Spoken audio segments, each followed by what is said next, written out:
Shalom Jemaat GKY Puri Indah yang Tuhan sangat kasihi.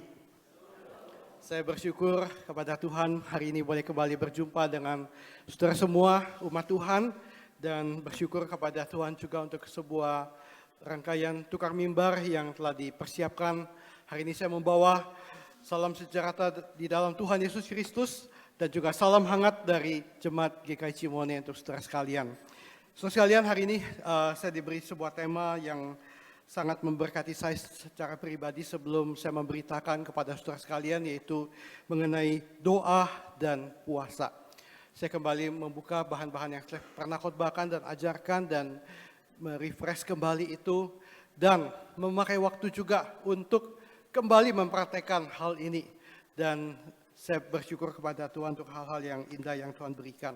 Cuma sekalian mari kita berdoa, kita memohon hikmat Tuhan sebelum kita membaca dan kita merenungkan firman Tuhan. Bapa, kami datang kembali kepadamu di hadirat-Mu pagi ini. Tuhan, kuduskan kami. Bapa, kiranya Roh Kudus Tuhan yang boleh menolong kami, menerjemahkan firman-Mu ke dalam pengertian dan hati setiap kami. Pakai hamba yang sangat terbatas ini, dalam urapan dan kuasa Tuhan menjelaskan firman-Mu di dalam kuasa Roh Kudus-Mu dan berkati setiap umat-Mu. Pagi ini kami bukan cuma tahu tentang disiplin rohani. Kami bukan cuma tahu tentang doa dan puasa. Tapi kami boleh menghidupi seturut dengan isi hati-Mu ya Bapa. Dan dari firman-Mu yang hidup dan penuh kuasa, Engkau sendiri yang boleh mengajar dan berbicara di dalam hati kami. Demi nama Tuhan Yesus Kristus, kami berdoa. Amin.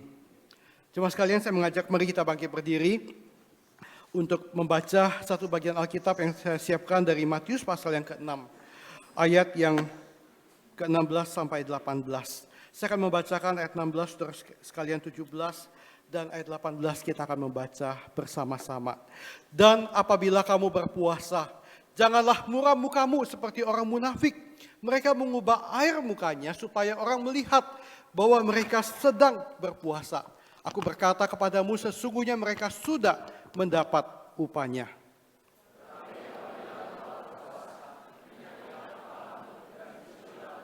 Sama-sama, supaya jangan dilihat oleh orang bahwa engkau sedang berpuasa, melainkan hanya oleh Bapamu yang ada di tempat tersembunyi. Maka Bapamu yang melihat yang tersembunyi akan membalasnya kepadamu. Silakan duduk cuma sekalian, diberkatilah setiap kita yang membaca firman Tuhan, merenungkannya, memahaminya, melakukannya dalam kehidupan ini dan memegang dengan teguh sebagai prinsip dalam kehidupan setiap kita. Jemaat Tuhan, ketika kita bicara tentang disiplin rohani berpuasa, ya, saya tidak tahu apakah saudara betul-betul memahami akan hal ini. Dan apakah hari ini jemaat Tuhan mempraktekkan dan melakukannya. Saudara sekalian, tetapi kalau kita membaca apa yang Tuhan Yesus katakan. Di dalam terjemahan Indonesia diterjemahkan, dan apabila kamu berpuasa. Tetapi di dalam terjemahan King James dan New American Standard, ia memakai sebuah kata lain adalah moreover when you fast. Lebih lagi ketika engkau berpuasa. New American Standard menerjemahkan whenever you fast. Kapanpun engkau berpuasa.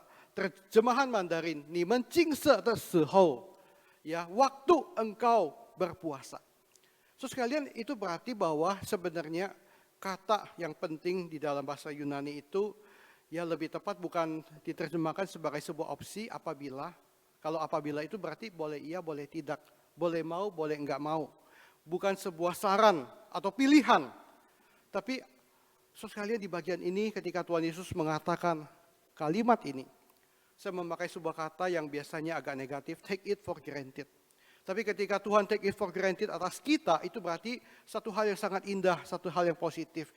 Tuhan begitu yakin, Tuhan percaya bahwa umatnya yang sejati akan melakukan hal ini.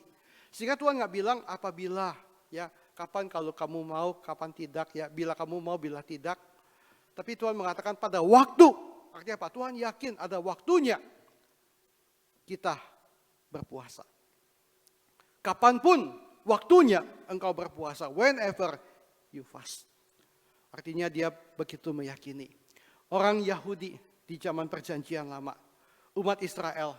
So sekalian setiap hari the Day of Atonement atau Yom Kippur, hari raya pendamaian. Itu hari di mana mereka mengaku dosa mereka. Dan ketika domba korban persembahan dikorbankan. Dan imam membawa darah domba itu ke dalam kemah suci atau bait suci. Sampai di depan tabut perjanjian dia memercikkan darah domba itu. Dan berkata, Tuhan ampuni dosa umatmu, ampuni dosa kami. So sekalian hari itu anugerah Tuhan dilimpahkan dan Tuhan mengatakan, oke, dosa kalian aku ampuni. Dan itu adalah sebuah gambaran dari karya penebusan Tuhan Yesus di kayu salib.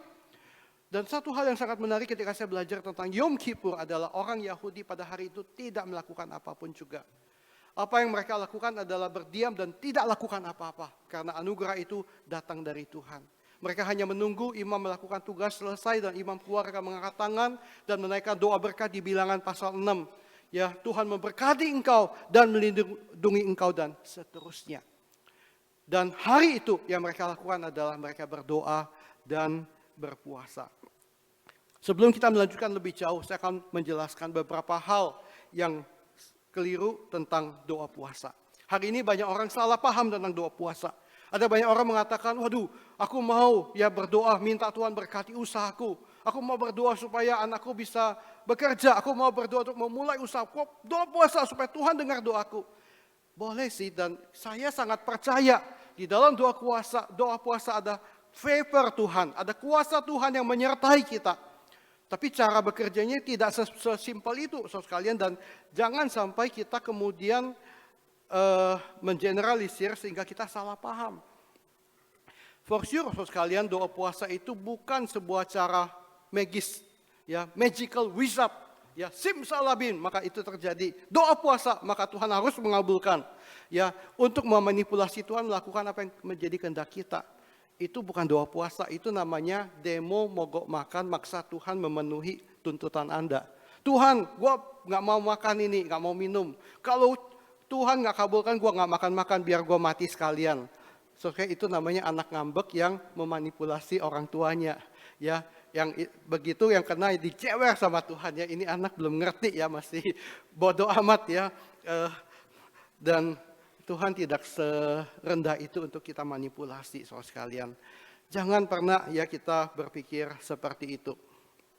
Yang kedua, saudara sekalian, kesalahpahaman yang kedua adalah doa puasa itu bukan sebuah kewajiban agama tampak luar yang hanya lahiriah yang dipraktekkan dengan kaku sebagai beban dan siksaan.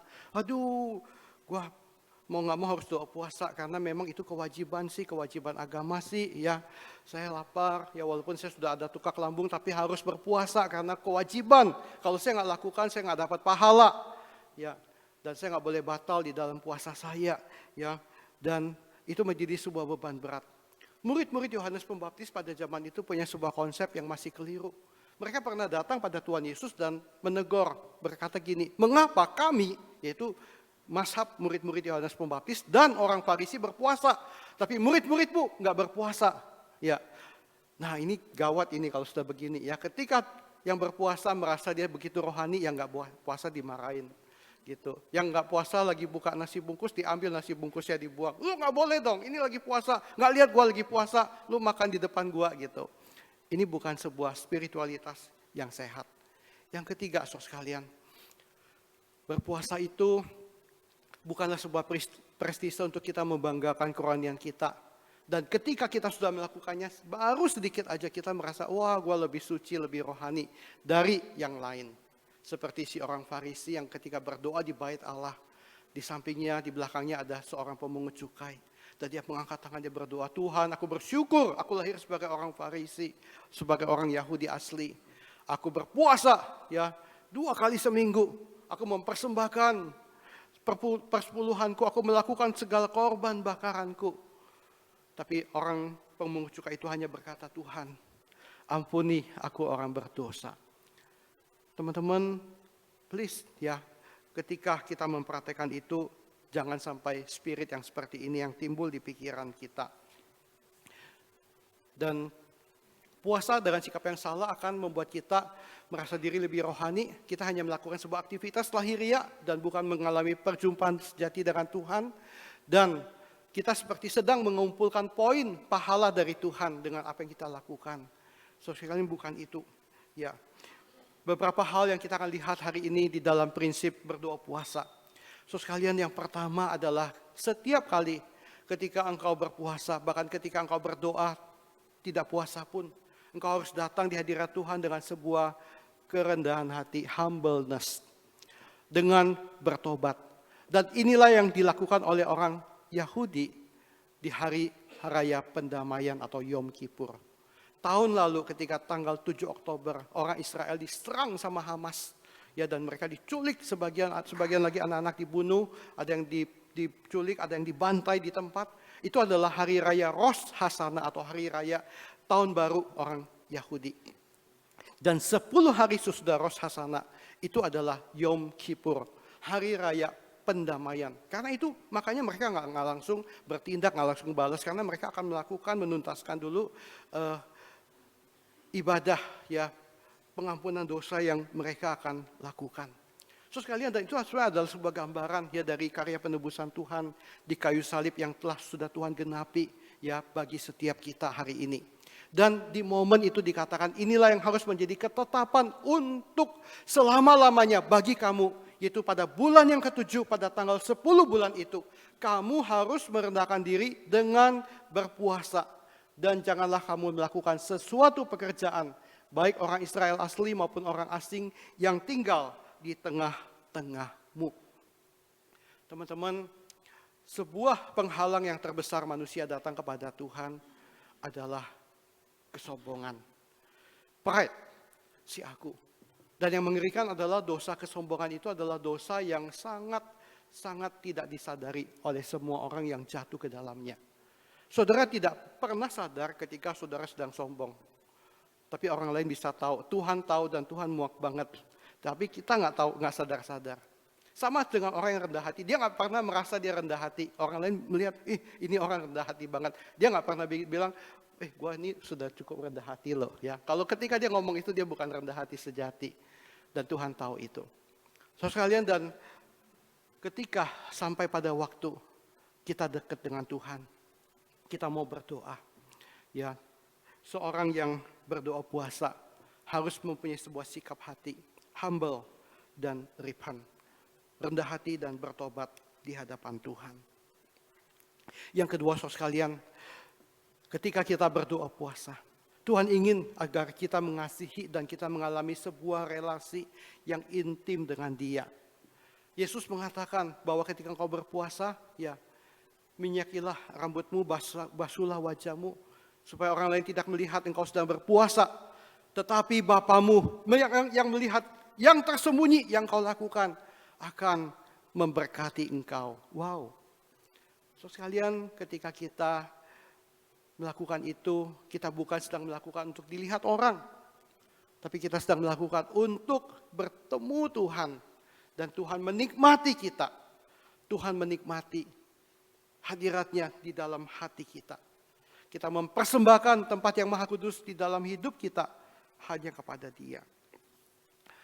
Saya tahu di GKY Puri ada banyak pasutri yang sangat romantis. Apalagi kalau habis ikut MA, waduh, pulang itu kayak bulan madu, ya. Kita punya Pak Rizal yang selalu mengajar tentang relasi suami istri yang romantis, ya. Dan hari ini saya melihat para suami istri duduk beribadah, berpasang-pasangan, begitu romantis. Saya berdoa dari dalam hati saya, saudara, romantis bukan cuma lagi di gereja duduknya romantis, ya, atau di mall romantis, tapi sepanjang hidup saudara romantis. Amin. Ini ada sebuah kisah, satu pasangan yang begitu romantis. Si suami ulang tahun dan dia dibelikan hadiah oleh istri kesayangannya, barang kesayangan yang dia sudah impi-impikan selama ini, dibeli sama istrinya, kasih buat dia. Say, honey, gitu ya, this is a present for you. Wah, senang banget suami, dia bilang gini, ya, saya senang sekali untuk hadiah ini, terima kasih untuk perhatianmu. Nah, mau tanya nih, kira-kira jawaban apa yang kau harapkan dari istrimu? Kalau orang Chinese punya sebuah SOP menjawab yang sangat etis, etikanya tinggi banget, filosofinya tinggi banget. Pu Yong Xie, Pu Yong Si artinya tidak perlu berterima kasih. Ya, ingkaile, ya, sudah semestinya. Itu sopan banget. Nah, kalau istri mengatakan, ya Pu Yong Si ya nggak perlu terima kasih. Gua nih cuma melakukan kewajiban. Gua namanya juga istri udah dikawinin sama lu, ya gua lakukan kewajiban gitu. Kira-kira cukup romantis nggak? Pak Rizal, jawaban gini romantis nggak Pak? Hah? Enggak ya, enggak. Tapi kalau istrinya ngomong gini loh, say, hatiku pun sangat bahagia melihat engkau senang. Bapak-bapak saya mau tanya, Anda suka jawaban yang pertama, angkat tangan yang suka jawaban pertama? Oh enggak ada. Yang suka jawaban kedua, angkat tangan, yes bilang. Yes, oke, puji Tuhan. Teman-teman, saya rasa Tuhan pun senang. Ya, ketika Tuhan memberkati, Tuhan menyapa hatimu, mengatakan anakku, aku senang engkau giat melayani. Engkau rajin berdoa, engkau rajin beribadah. Lalu saudara bilang, enggak usah Pu Yong Si lah sangti ya. Enggak usah kamsia-kamsiaan. Kan memang kewajiban, gua kan sudah jadi majelis berperiode-periode. Gua kan udah anggota jemaat. Ya, kartu anggota gua dulu dibawain sama pendeta Nawi ya. Aku itu ikut katekisasi ya. Malu dong masa enggak melayani, masa enggak beribadah. Ya apalagi sudah jabatan jadi majelis sekian lama, itu sudah kewajiban saya. Atau saudara mengatakan, God, it's my pleasure. Ya, itu kesenanganku, kerinduanku ketika aku bisa menyenangkan hati Tuhan.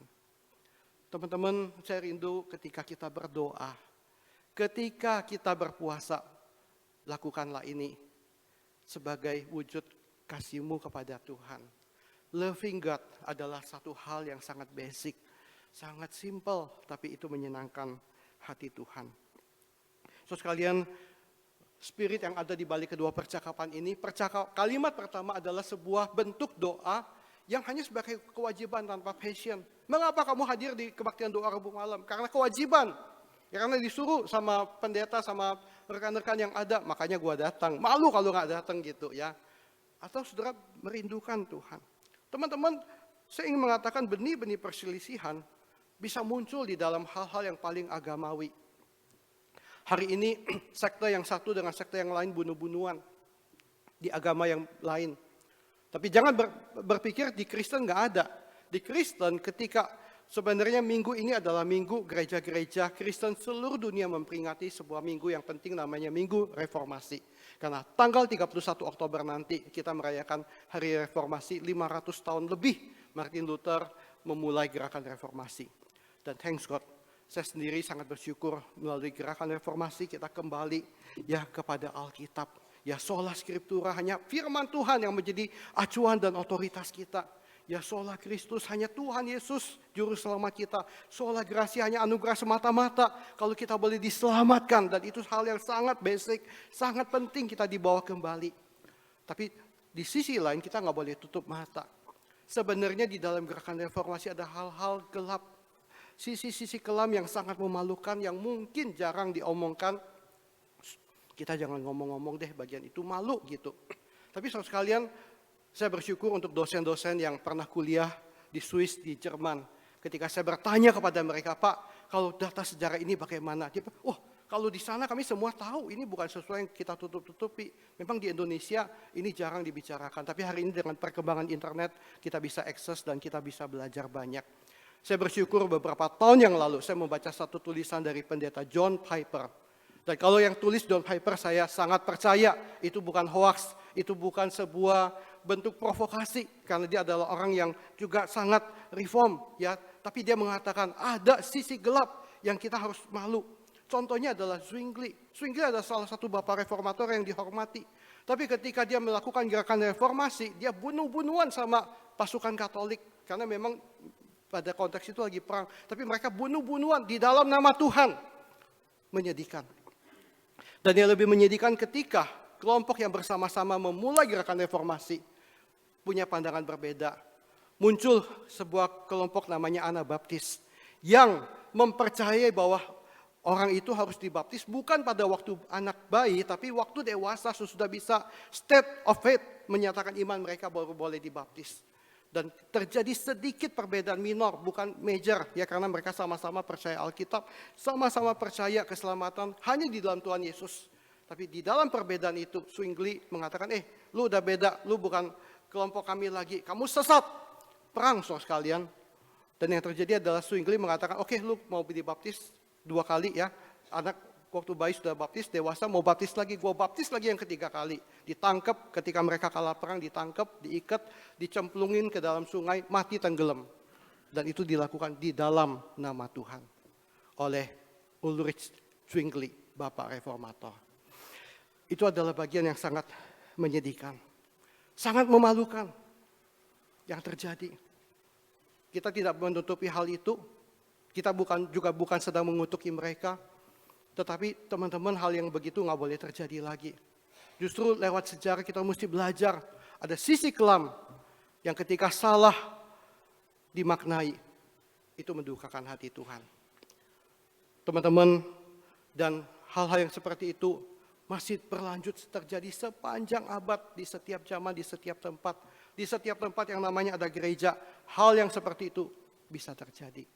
Mengapa ketika kita melupakan aspek loving God, ketika kita melakukan segala kegiatan agamawi kita tanpa kasih kepada Tuhan, maka semua kegiatan itu menjadi sebuah hukum buatan manusia yang begitu kaku, begitu memberatkan, begitu jahat, dan begitu mengerikan.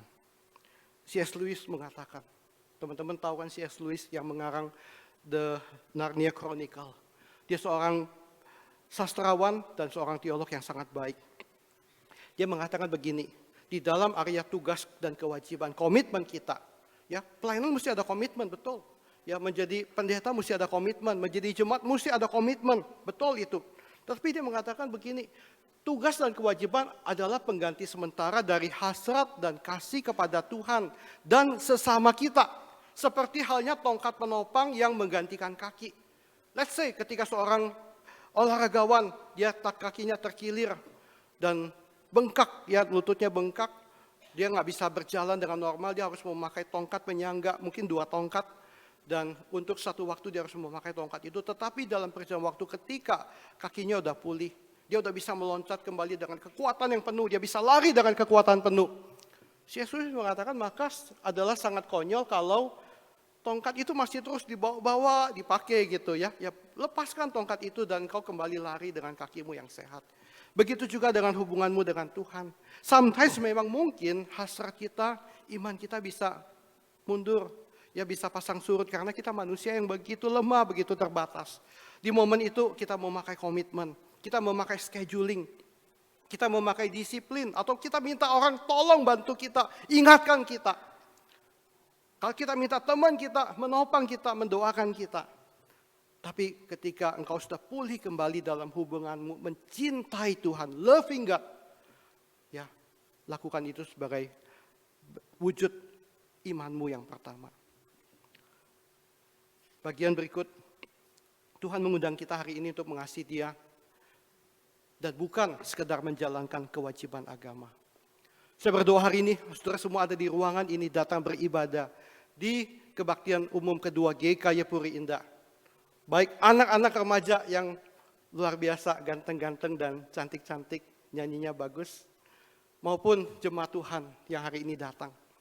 Engkau datang bukan sebagai kewajiban, tapi karena engkau rindu berjumpa dengan Tuhan. Engkau rindu ketika engkau menyanyi, Bapa di surga, hatinya senang. Dan dia disembah, dia tahu engkau menyanyi buat dia. Dan dia tersenyum melihat kita hari ini. Jemaat sekalian, Tuhan ingin kita mengasihi Dia dengan segenap hati kita, segenap jiwa kita, segenap akal budi kita, dan segenap kekuatan kita. Dan kehidupan doa puasa adalah juga kita belajar menyangkal diri dan fokus pada hal yang kita doakan. Puasa itu adalah tindakan menyangkal diri dari keinginan-keinginan normal agar kita secara penuh terkonsentrasi untuk datang kepada Allah dalam doa. Jemaat, saya khotbah sampai sejauh ini, kalau boleh izinkan saya melakukan sebuah kuesioner kecil. Bukan untuk sok-sokan atau hebat-hebatan, atau bukan juga untuk menghakimi saudara kalau saudara mengatakan enggak juga Muse. Ya. Saya take it for granted menganggap semua orang Kristen at least paling sedikit di zaman modern ini 1 tahun puasa 1 kali pada hari Jumat Agung. Itu pun kalau dipraktekkan, kalau ingat dan kalau dilakukan. Tapi saya anggap take it for granted 1 kali. Jadi saya mau tanya, apakah ada di sini jemaat yang di tahun ini 2 kali doa puasa, sempat 2 kali berdoa puasa? Saya nggak minta angkat tangannya gini ya, tinggi-tinggi. Saudara gini aja deh ya, supaya kelihatan enak sopan gini aja. Ya, gini aja. Ya nggak usah gini ya, nanti supaya oke, siapa yang setahun ini sempat berdoa puasa paling sedikit 2 kali dalam tahun ini? Please.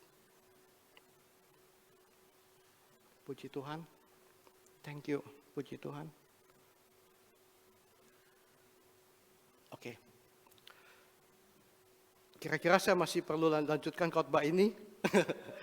So sekalian, mungkin di zaman ini value ini sudah begitu kita lupakan. Tapi izinkan sebagai hamba Tuhan saya kembali mendorong teman-teman menyangkal diri, melatih untuk fokus itu satu hal yang sangat penting. Saya tadi mengatakan bukan sok-sokan juga, tapi saya pun sempat kendor di tengah segala kesibukan ya. Gaya gereja kita yang begitu sibuk, sometimes kita lupa. Sometimes ketika kita rapat disediakan makanan yang enak-enak, mau nggak dimakan itu makanan menggoda, dan sometimes kita melupakan. Tapi saya bersyukur ketika saya mempraktekkan ini kembali. Tapi jujur tidak mudah, apalagi bagi bapak-bapak pencinta kopi. Jam 4 sore adalah jam yang paling enak untuk menikmati segelas kopi hitam Aceh Gayo Arabica yang sangat harum dan wangi. Ketika saya melatih ini, di jam itu, saudara sekalian, the need ya, the craving ya, keinginan ya, dan nafsu ya, bukan nafsu yang kotor yang jelek, tapi nafsu yang normal untuk menikmati segelas Aceh Gayo Arabica yang dibikin seduh ya dengan V60 dengan suhu 90 derajat. Itu saya membayangkan Tuhan kalau boleh puasanya sampai jam 4 aja ya Tuhan. Gua kepengen minum kopi gitu, apalagi dengan cookies yang enak gitu. Tapi Tuhan ngomong, aduh anakku, lu ya sama kopi aja nggak bisa tahan. Gimana kalau temptation yang besar datang? Kamu yakin kamu bisa tahan? Aduh, jadi malu sama Tuhan. Ya Tuhan, malu. Tapi saudara sekalian, di dalam latihan itu saya belajar banyak hal. Ketika kita fokus ya kepada hadirat Tuhan, kita akan berkata, Tuhan, hadirat-Mu jauh lebih indah daripada segelas kopi yang harum dan wangi. Hadirat-Mu jauh lebih indah daripada ketika saya lapar, saya membayangkan saya makan nasi panas dengan rendang hitam pagi sore yang sangat harum dan enak. Waduh, makyus banget gitu ya. Tapi it's okay Tuhan, itu nanti dulu saya mau menikmati hadirat Tuhan. Saya mau fokus, saya mau berdoa, saya mau bicara sama Tuhan. Ada banyak pergumulan, ada banyak orang yang perlu didoakan. Dan biarlah ini saya bawa kepada Tuhan lebih dulu. So sekali ini menjadi sebuah latihan sejati yang kita alami. Dan ini menjadi sebuah bentuk penyangkalan diri. Ketika kita bisa melatih ini, kita dilatih untuk ketika betul-betul temptation yang lebih berat datang menyerang Anda. Setiap kita punya titik lemah tertentu. Dan iblis itu udah hidup puluhan ribu tahun. Dia begitu cerdas, begitu pengalaman, begitu strategik, bahkan lebih pintar dari Intel, Mossad yang paling pintar sekalipun di dunia ini. Dan setiap waktu dia punya tim untuk mengintai Anda 24 jam. Dan dia tahu kelemahan Anda di mana, kelemahan saya di mana. Orang ini lemahnya di area pride, kesombongan. Orang ini lemahnya di area emosi. Orang ini lemahnya di area materi. Orang ini lemahnya di area pujian, kesombongan. Orang ini lemahnya di area seksual. Iblis tahu semua. Dia tahu kelemahan kita. Dan dia akan mengincar titik lemah kita. Tetapi seorang yang melatih diri di dalam doa puasa, saya tidak mengatakan dia sempurna, hebat, 100%, tetapi dia akan lebih siap berhadapan dengan spiritual warfare yang datang menyerang dia ketika temptation menyerang dan dia bisa menghadapi. Doa puasa adalah sebuah latihan di mana kita menyadari kelemahan kita, keterbatasan kita, kekosongan manusiawi kita. Dan kita diingatkan bahwa hanya Tuhan saja yang dapat memuaskan kita. Di dalam kelaparan kita, ketika kita puasa kita agak lapar, kita agak lemah. Dan kita berkata, Tuhan, di dalam kelemahan dan keterbatasanku, izinkan, perkenankan aku berlindung di dalam Engkau Tuhan yang kuat, yang menjadi benteng kekuatanku. Dan kita menghayati itu. Ketika kita mendoakan hal itu, you means it, you live it, engkau memaknai, engkau menghidupinya. Engkau bukan cuma ngomong ya dengan kata-kata yang indah, tapi itu hanya lip service kita kepada Tuhan. Jemaat sekalian, dan Alkitab juga memberi kita berbagai peringatan tentang puasa dengan cara yang salah. Kitab Yesaya mengingatkan kita akan hal ini. Ketika umat Tuhan tidak hidup sesuai dengan kehendak Tuhan, mereka berpuasa. Tapi puasanya bukan untuk sesuatu yang memuliakan Tuhan. Tuhan bilang, aku muak dengan hal itu. Cuma sekalian saya mengajak kita bangkit berdiri kembali. Kita akan membaca silih berganti kembali Yesaya 58 ayat 3 sampai ayat yang ke-7. Saya akan bacakan ayat 3, surah ayat 4, demikian seterusnya. Mengapa kami berpuasa dan engkau tidak memperhatikannya juga? Mengapa kami merendahkan diri dan engkau tidak mengendahkannya juga? Sesungguhnya pada hari puasamu, engkau masih tetap mengurus urusanmu dan kamu mendesak-desak semua burumu.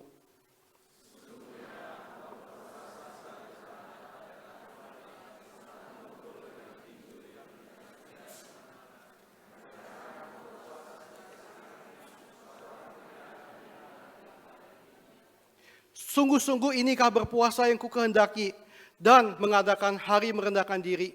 Jika engkau menundukkan kepala seperti gelagah dan membentangkan kain karung dan abu sebagai lapik tidur, sungguh-sungguh itukah yang kau sebutkan berpuasa, mengadakan hari yang berkenan kepada Tuhan?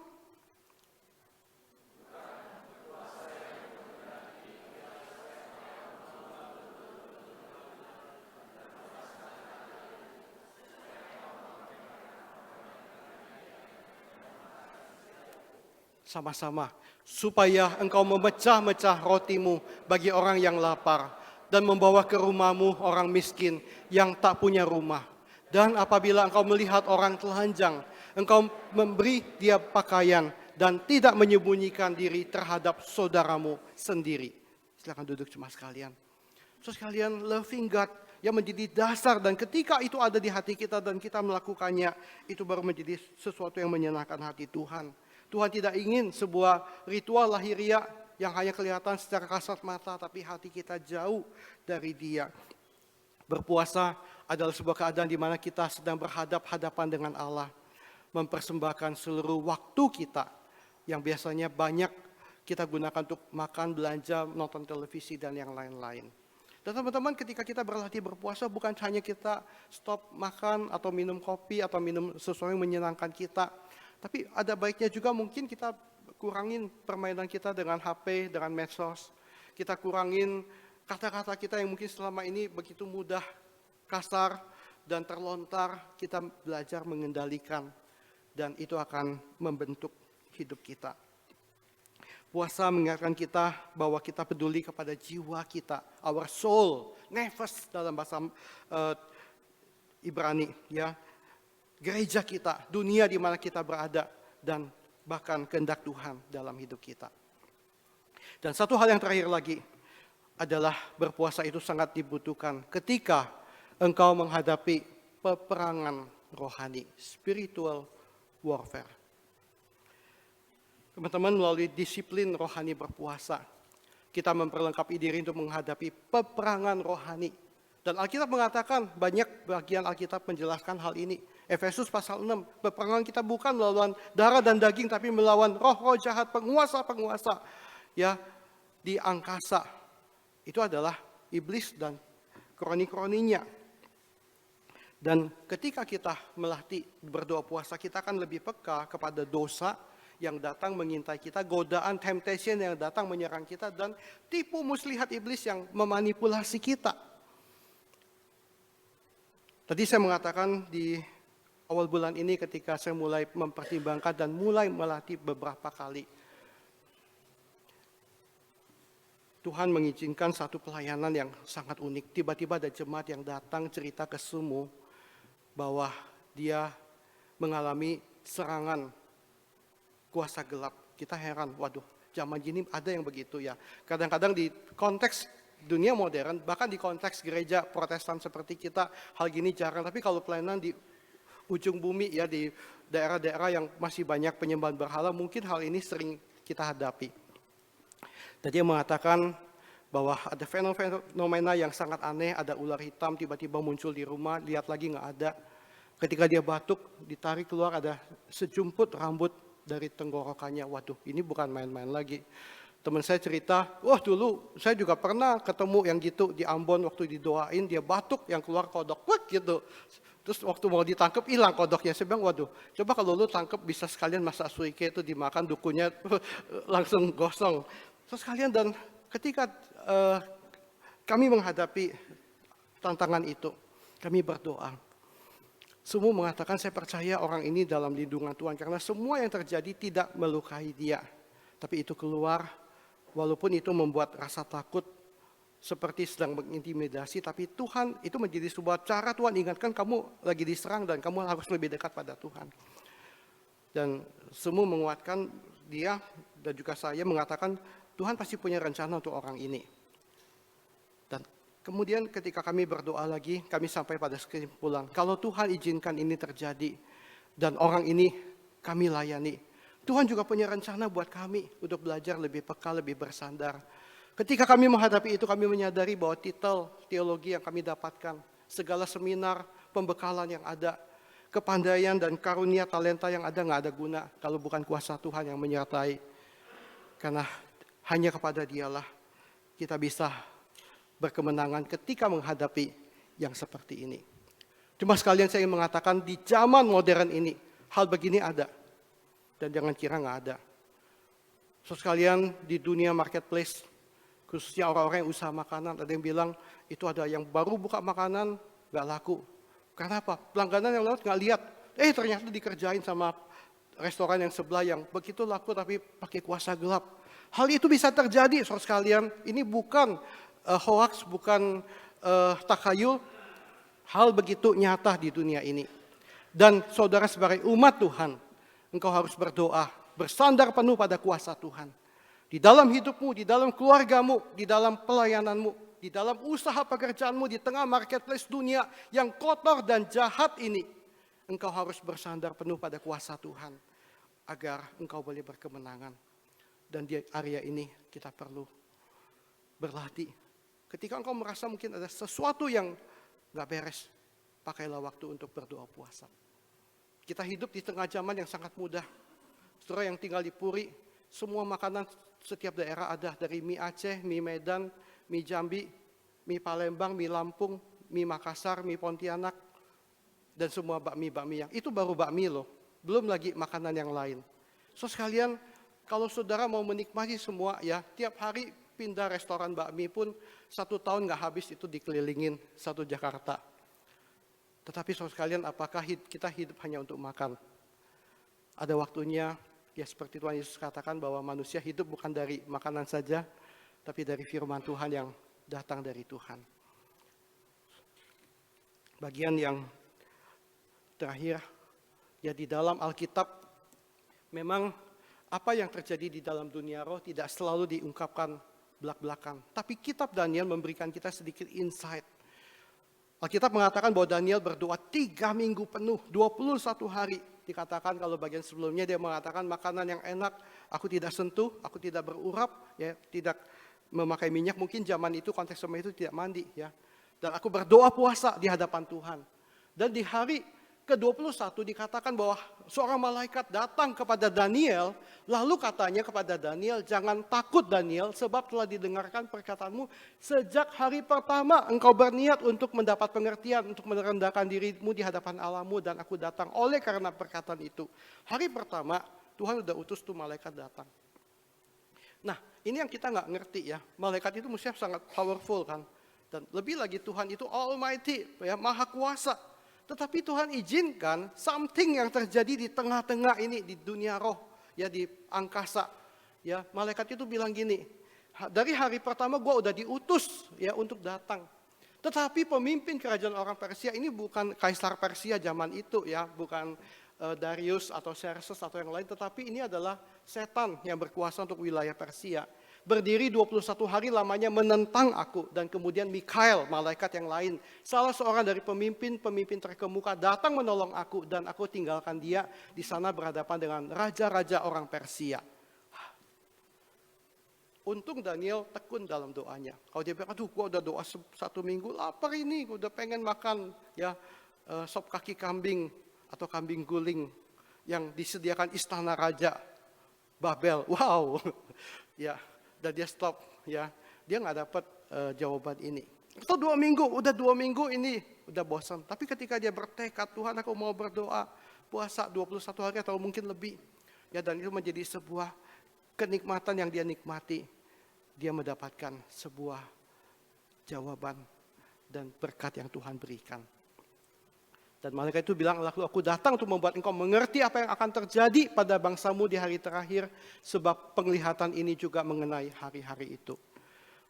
Alkitab nggak banyak menjelaskan area ini, tapi cukup untuk memberi kita insight bahwa kita perlu tekun berdoa dan setia di dalam hubungan kita dengan Tuhan. Jemaat sekalian, saya berharap apa yang kita dapatkan hari ini,